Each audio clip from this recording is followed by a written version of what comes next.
Asylum.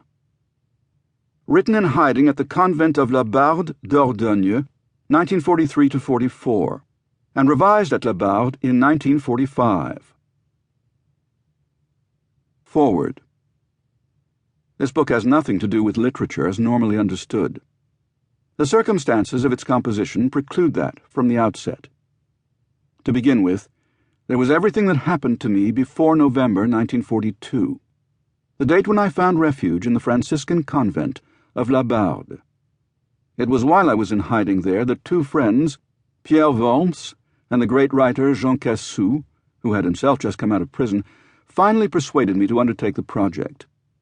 Even then, though, our salvation from the Germans was still a long way off. The Gestapo headhunters were going to their sport more energetically, and the fate of any Jew that they tracked down was more gruesome than ever. There were many times when, even if by good fortune I managed some work on this book, I did not know whether I would be delivered into the clutches of the Germans the very next day. Many times when I was forced suddenly to suspend work for an indefinite period, to bundle the papers up hastily so as not to put the sisters of the convent in serious danger.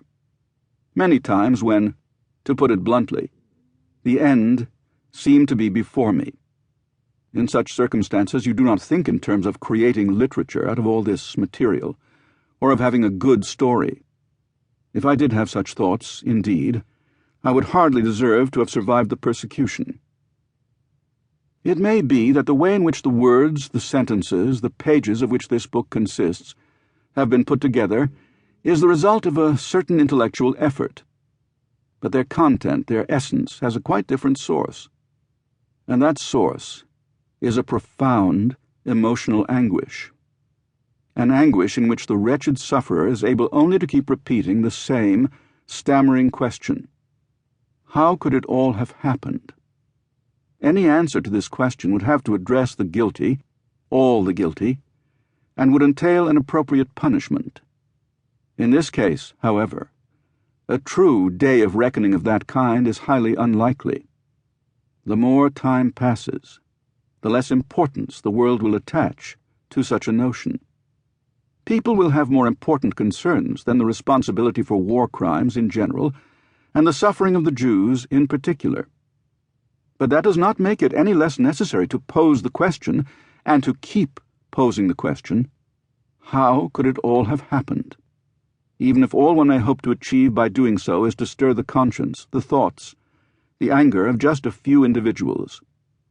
There is, too, an inescapable duty to bear witness, to play one's part, however modest that may be. This book has no ambition beyond that of recording the witness of a Jewish refugee. I have absolutely no pretension to be a historian. If I touch upon wider events, I do so only insofar as I experienced them myself. It would be wrong, too, to characterize the work as a memoir. My own life is only of importance to the extent that it was dragged into the stream of world events, the opposite of the case with a memoir. Besides, memoirs aim to be as interesting as possible. I have made no attempt to be interesting, only to be truthful. Nor have I been principally concerned with accounts of external events, even with a description of atrocities, but rather with the attempt to express an internal condition, a state of the soul. My deepest desire has been to portray the mental misery that the German persecution created in us Jews. Even among the survivors, so many have carried on, but with their souls broken, maimed for life. I know that I will provoke the criticism in some quarters that I talk too much about Jewish refugees, as though nobody else existed, as though others had not suffered too.